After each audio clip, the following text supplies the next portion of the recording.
Avui ens trobem a Cornellà del Llobregat, al Forn de Pa Massana. Ells són un dels finalistes del concurs del millor pa de pagès català 2023. Amb en Francesc Massana, el seu responsable, volem conèixer el camí que han seguit per arribar a la final.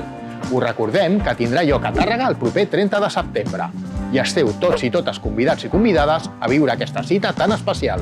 Francesc, com ha estat el camí per arribar a la final d'aquest any? És un camí molt exigent, és un camí molt llarg. De fet, durant tot l'any vas intentant millorar, no? I des de l'edició anterior, que també hi vaig participar i que també vaig arribar a finalista, doncs has intentat, durant aquest procés, millorar el teu producte. I, de fet, aquest és el pa, el vostre pa, de Forn Massana, amb el qual heu arribat a la final. Podem dir que any rere any el nivell d'exigència és encara més gran? Sí, des de que jo hi participo he anat incrementant el nivell. De fet, s'han introduït noves tècniques, des d'utilització de masses mares de cultius, amb nous processos de fermentacions llargues, i veus que el nivell ha anat cada cop pujant i pujant i pujant. Perquè una de les coses que afavoreix el concurs, com parlàvem fora de micròfons, és que cada any els adherits al pa de pagès català MIGP, els vostres pans tenen una qualitat superior, són més bons. Correcte, és el que et comentava, no? Que el fet d'anar participant-hi cada any sempre vas coneixent amb els altres companys que també elaboren un pa de pagès que està molt bé, doncs vas coneixent les diferents tècniques, no? I això cada cop veus que la gent va pujant el seu nivell d'exigència personal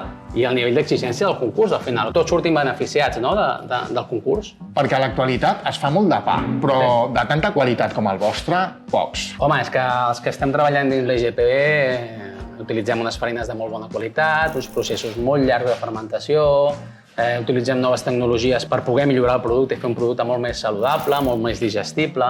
I en concret, el vostre pa, què té d'especial per guanyar la final d'aquest any? El nostre pa el que hem fet és donar-li un toc de sègol, en aquest cas, i hem afegit una farina de T80, també, que és una farina menys refinada, amb la qual fem un pa molt més aromàtic, i després donem un procés molt llarg de fermentació, al voltant d'unes 18 hores, dins d'unes càmeres de fermentació amb una temperatura constant, i això fa que sigui un pa molt digestible i alhora el que et deia, no? Que sigui molt saludable.